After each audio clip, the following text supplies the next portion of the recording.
Student class 10th chapter magnetic effect of electric current start करने जा रहे हैं।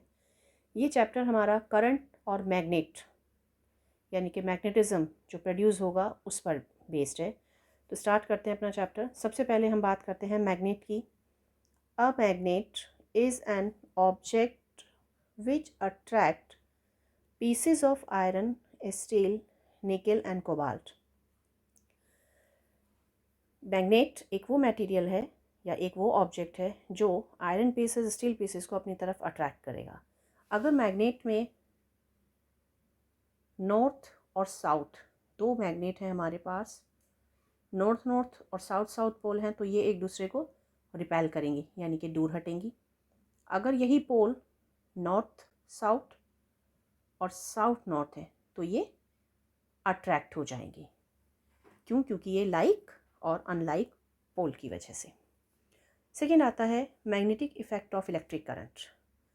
ये जो हमारी टर्म है magnetic effect of electric current, the term magnetic effect of electric current means that an electric current flowing in a wire produce a magnetic field around it।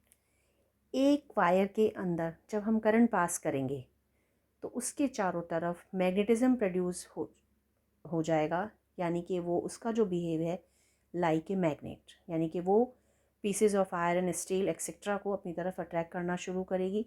तो ये फिनोमिना जो है वो है हमारा magnetic effect of electric current. इसमें आगे जो फॉर्मेशन होती है वो है मैग्नेटिक फील्ड की। Magnetic field, the space surrounding a magnet in which magnetic force is exerted is known as magnetic field. तो वो फोर्स एग्जर्ट करेगा जो कि मैग्नेटिक फोर्स होगी और वो हमारा कहलाएगा मैग्नेटिक फील्ड। इसी में जो है मैग्नेटिक फील्ड लाइंस फॉर्म होंगी। ये लाइंस जो हैं नॉर्थ पोल से साउथ पोल की तरफ मूव करेंगी। The magnetic field lines are the lines drawn in a magnetic field along which a north magnetic pole would move. तो ये नॉर्थ से साउथ की तरफ इनका हमेशा मूवमेंट रहेगा।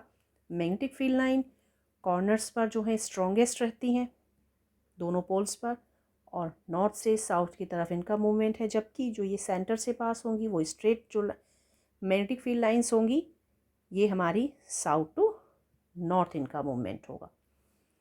Magnetic field lines leave the north pole to a magnet and enter to the south pole.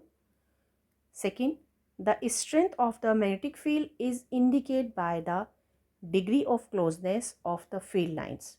Closeness को represent करेगी।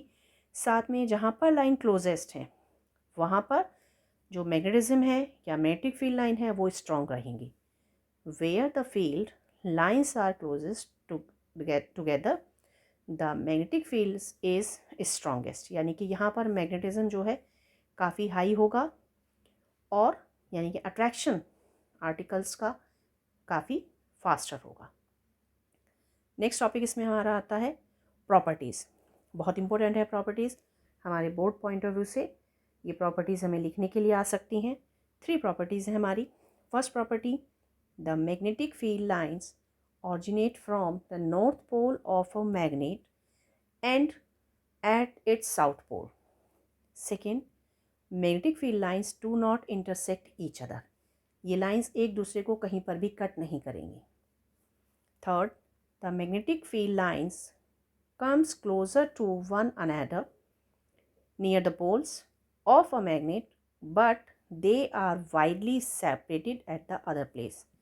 अब ये जो कॉर्नर हैं इसके यानी कि जो हमारे पोल्स हैं मैग्नेट के, वहाँ पर तो ये काफ़ी क्लोज हैं फिगर में जैसे हमें नज़र आ रहा है, बट जो बीच वाला जो पोर्शन है यहाँ पर ये काफ़ी फार हैं। तो इस तरीके से मैग्नेटिक फील्ड लाइंस का जो फॉर्मेशन है वो पोल्स पर हैवी है यानी कि क्लोज है, और जो उसका बाकी जो सेपरेट पार्ट है वो काफ़ी वाइडली है। नेक्स्ट आता है हमारा टॉपिक इस पे magnetic effect of current. Magnetic effect of current जो है डिस्कवर किया था 1820 में ऑस्टिड ने। इन्होंने एक वायर लिया और उसमें जब इन्होंने करंट पास किया तो जो कंपास है उसमें डिफ्लेक्शन शो हुआ। अभी जो हमारे पास फर्स्ट फिगर है वहाँ पर जो स्विच है हमारा वो ओपन है। ओपन मीन्स करंट फ्लो नहीं हो रहा है। वायर ली है ए बी, ए रिप्रेजेंट कर रहा है नॉर्थ पोल को, ए रिप्रेजेंट कर रहा है नॉर्थ और बी रिप्रेजेंट कर रहा है साउथ को। कंपास जो है अभी स्ट्रेट फॉर्म में है, नॉर्थ साउथ में। फ्लोटिंग कंपास जो है, क्यों? क्योंकि इसमें कोई भी करंट फ्लो नहीं है, इसका मतलब इसमें कोई मैग्नेटिज्म भी नहीं है। जैसे ही हमने स्विच को ऑन किया, यानी कि हमने स्विच क्लोज्ड कर दिया, वैसे ही हमारा कंपास जो है निडल डिफ्लेक्ट हो गया और कंपास में जो करंट की डायरेक्शन जो है ए से बी की तरफ है। तो इस तरीके से हमारा कंपास में डिफ्लेक्शन हमें नज़र आया है, यानी कि करंट पास है इसमें। अब ये मैग्नेटिक फील्ड पैटर्न जो है हमारा करंट कैरिंग कंडक्टर के अंदर 3 डिफरेंट शेप्स में हमने लिया है। सबसे पहले इसमें आता है हमारा स्ट्रेट कंडक्टर या स्ट्रेट वायर हम इसको कह सकते हैं। और स्ट्रेट कंडक्टर या straight wire carrying current, the magnetic field lines around a straight conductor carrying current are concentric circle whose center lie on the wire। इसका जो सेंटर है वो वायर में के पास लाई करेगा और इसमें कॉन्सेंट्रिक सर्कल ड्रॉ होंगे और इसमें जो मैग्नेटिक फील्ड लाइन है वो हमारी एंटी क्लॉकवाइज होंगी। मैग्नीट्यूड क्या होगा इसमें? Magnitude of the magnetic field produce a straight current carrying wire is directly proportional to the current. जो वायर के अंदर करंट पास हो रहा है उसके डायरेक्टली प्रोपोर्शनल है, यानी कि B is directly proportional to I। अगर हम I को इंक्रीज़ करेंगे तो जो हमारे मैग्नेटिक फील्ड लाइंस हैं वो इंक्रीज़ हो जाएंगे, यानी कि हमारे कॉन्सेंट्रिक सर्कल ज़्यादा होंगे। साथ में जो है ये B is inversely proportional to the distance. तो B is inversely proportional to the distance, यानी कि जितना हमारा ये सेंटर से दूर जाता जाएगा उतना मैग्नेटिक फील्ड लाइंस जो है हमारी, क्योंकि हमारा इसमें जो डिस्टेंस है वो ज़्यादा हो जाएगा, यानी कि मैग्नेटिक फील्ड लाइंस हमारी कम होंगी, यानी कि उनका अट्रैक्शन जो है थोड़ा वीक रहेगा। इसके लिए एक एक्सपेरिमेंट आप अपने राइट हैंड को लीजिए, जो है हमारा Maxwell right hand thumb rule, इसी पर वर्क करता है स्ट्रेट कैरिंग कंडक्टर पर। तो आप सभी अपने राइट हैंड को उठाइए, उसके बाद आप अपना जो थंब है उसको डायरेक्शन दीजिए अपवर्ड डायरेक्शन में। अब अपनी फिंगर्स को फोल्ड कर लीजिए। जो हमारा थंब है वो रिप्रेजेंट करेगा डायरेक्शन ऑफ करंट और जो हमारी फिंगर है वो मैग्नेटिक फील्ड को रिप्रेजेंट करेंगे। राइट थंब रूल में जब आप direction of current upward direction में शो कर रही हैं तो मैग्नेटिक फील्ड लाइंस आपकी एंटी क्लॉकवाइज आपको नज़र आ रही हैं, यानी कि आपकी जो फिंगर है वो आपको एंटी क्लॉकवाइज रिप्रेजेंट कर रही हैं। अब आप अपने हाथ को घुमाकर थंब को नीचे कर दीजिए, तो आपका जो थंब है वो उसकी डायरेक्शन यानी कि करंट की डायरेक्शन डाउनवर्ड हो गई और आपकी मैग्नेटिक फील्ड लाइंस यानी कि आपकी फोल्ड फिंगर वो क्लॉकवाइज डायरेक्शन। तो मैक्सवेल ने राइट हैंड थंब रूल दिया था, the current carrying wire in your right hand so that your thumb point in the direction of current, then the direction in which your finger encircle the wire give the direction of magnetic field lines around the wire। Wire के चारों तरफ यानी कि आपके जो हमने thumb लिया है उसके चारों तरफ मैग्नेटिक फील्ड लाइंस फॉर्म होंगी। तो ये है हमारा मैक्सवेल का right hand thumb rule. Second इसमें आता है हमारा सर्कुलर लूप, या हम इसको सर्कुलर वायर भी कह सकते हैं। अ सर्कुलर लूप या circular wire carrying current, when a current is passed through the circular loop of wire a magnetic field is produced around it। तो इसमें जो हमारा फिगर है उसमें हम देखें तो ये सर्कुलर लूप बना हुआ है, इसके अंदर मैग्नेटिज्म यानी कि मैग्नेटिक फील्ड लाइन फॉर्म हो रही हैं दोनों पॉइंट पर, और ये सर्कुलर फॉर्म में वायर है। इसकी जो स्ट्रेंथ है यानी कि मैग्नेटिक फील्ड लाइन किस पर डिपेंड करेंगी, ये भी डायरेक्टली प्रोपोर्शनल है करंट के, जो सर्कुलर लूप में करंट फ्लो हो रहा है, और इन्वर्सली प्रोपोर्शनल है ये रेडियस की। रेडियस अगर ज़्यादा होगा तो मैग्नेटिक फील्ड लाइन कम स्ट्रॉन्ग रहेंगी क्योंकि वो इन्वर्सली प्रोपोर्शनल है। तो ये हमारे सर्कुलर लूप के लिए है। नेक्स्ट आता है सॉलिनॉइड, जैसा कि इसका नाम है सॉलिनॉइड। सॉलिनॉइड हम कैसे बनाएंगे? अ सॉलिनॉइड या लॉन्ग कॉइल ऑफ वायर हम इसे कह सकते हैं। The solenoid is a long coil containing a large number of close turn off insulated copper wire. ये जो फिगर है हमारी, इसमें सोलिनॉइड बना है, ये एक लॉन्ग कॉइल है, इसके ऊपर large number of copper wire को हमने बाउंड कर दिया है। फिर जब हम इसमें बैटरी और की को कनेक्ट कर देंगे और करंट फ्लो करेंगे तो magnetic field line again north से साउथ की तरफ, किसी भी टाइप का आप कंडक्टर लेंगे और उसमें अब जब हम करंट पास करेंगे तो नॉर्थ से साउथ की तरफ ही मैग्नेटिक फील्ड लाइन फॉर्म होंगी, और जो सेंटर से पास हो रही हैं वो हो रही हैं इसमें भी साउथ टू नॉर्थ। इसकी जो स्ट्रेंथ है वो डिपेंड करेगी, यानी उसके लिए जो फैक्टर्स हैं वो क्या क्या हैं। The strength of the magnetic field produce by A current carrying solenoid depend on number of turns, यानी कि जो हमने उस पर कॉपर वायर को लपेटा है, जितनी बार हमने उसको बाउंड किया है उस पर डिपेंड करेगा, यानी कि B is directly proportional to N। सेकेंड, B is directly proportional to strength, current की क्या स्ट्रेंथ है उस पर, यानी करंट ज़्यादा है या कम है। और थर्ड इसमें आता है nature of the core material used in the making solenoid, यानी कि जो हमने कॉइल लॉन्ग कॉइल ली है वो किस चीज़ की बनी हुई है, कौन से मटेरियल की, उस पर डिपेंड करेगा। अब इस सोलिनॉइड से ही हम इलेक्ट्रोमैग्नेट बनाएंगे।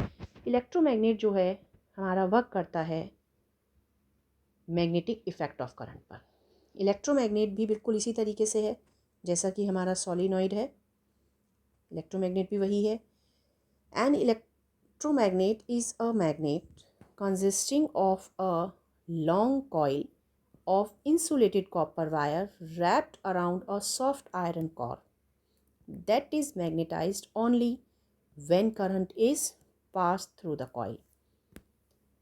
जो इलेक्ट्रोमैग्नेट है वो भी एक लॉन्ग कॉइल है, इंसुलेटेड कॉपर वायर हम उस पर रैप्ट करेंगे और वो एक सॉफ्ट आयरन कोर से बना हुआ होगा। जब हम उसमें करंट पास करेंगे तो उसके चारों तरफ जो है मैग्नेटिज्म प्रोड्यूस हो जाएगा और वो मैग्नेटिज्म ही इलेक्ट्रोमैग्नेट फॉर्म करेगा। इसके जो फैक्टर्स हैं वो है सबसे पहले the number of turns in the coil, B is directly proportional to N, कितने नंबर ऑफ टर्न्स उस पर है। Second, the current, B is directly proportional to I। And third, the length of the air gap between its poles, जो air gap है poles के बीच में वो कितना है उस पर डिपेंड करेगा। ये जो फिगर है हमारी इलेक्ट्रोमैग्नेट की है। इलेक्ट्रोमैग्नेट का जो यूज़ है हम हर जगह करते हैं। ये हम स्क्रैप मटेरियल इंडस्ट्री से उठाने के लिए इलेक्ट्रोमैग्नेट को लगा सकते हैं। डॉक्टर्स इसका यूज़ करते हैं जब किसी वर्कर की आँख में कोई आयरन पार्टिकल चला जाता है तो इलेक्ट्रोमैग्नेट, क्योंकि ये हैवी मैग्नेट हो सकती है, क्योंकि इस पर नंबर ऑफ टर्न्स हमने इंक्रीज़ हम करके हम इसकी स्ट्रेंथ को ज़्यादा कर सकते हैं और साथ में इसमें करंट फ्लो करके। तो इस तरीके से हम इलेक्ट्रोमैग्नेट, परमानेंट मैग्नेट और इलेक्ट्रोमैग्नेट में जो डिफरेंस है वो इम्पोर्टेंट है। परमानेंट मैग्नेट जो है नेचुरल है, जबकि इलेक्ट्रोमैग्नेट हमारी टेम्परेरी है। जब हम इसमें करंट पास करेंगे तभी ये वर्क करेगी, यानी कि तभी इसमें मैग्नेटिज्म प्रोड्यूस होगा। जो हमारी परमानेंट मैग्नेट है उसके अंदर हमेशा मैग्नेटिज्म रहेगा, यानी कि वो ऑलवेज जो है आयरन को अपनी तरफ अट्रैक्ट करेगी, जबकि टेम्परेरी के अंदर जब तक करंट पास होगा तब तक करेगी। इसमें हमने एक वर्ड यूज़ किया था सॉफ्ट आयरन कोर। हम इसमें सॉफ्ट आयरन कोर इसलिए ले रहे हैं क्योंकि हम इसके अंदर जब करंट पास करेंगे तभी इसमें मैग्नेटिज्म बनेगा, तब तक मैग्नेटिज्म रहेगा। बट जैसे ही हम इसमें करंट पास करना बंद कर देंगे इसमें मैग्नेटिज्म ख़त्म हो जाएगा और एक ये नॉर्मल वायर के रूप में या नॉर्मल मैग्नेट या नॉर्मल एक सर्किट रहेगा। तो इस तरीके से हम इलेक्ट्रोमैग्नेट में सॉफ्ट आयरन कोर का यूज़ करते हैं। तो स्टूडेंट, ये जो हमारा चैप्टर है magnetic effect of electric current का, ये एक बहुत स्मॉल टॉपिक है जिसमें कि हमने magnet, effect of electric current, coil, electromagnet, इसके बारे में डिस्कस किया है। आगे जो है इसकी जो सेकेंड मेरी वीडियो आपको मिलेगी बहुत जल्द, उसमें इसका जो लेफ्ट टॉपिक है इस चैप्टर के वो मिलेंगे जो इस साल हमारे 2020 और 2021 के बोर्ड सिलेबस में आएंगे। तो student, like, share and subscribe my channel. Thank you.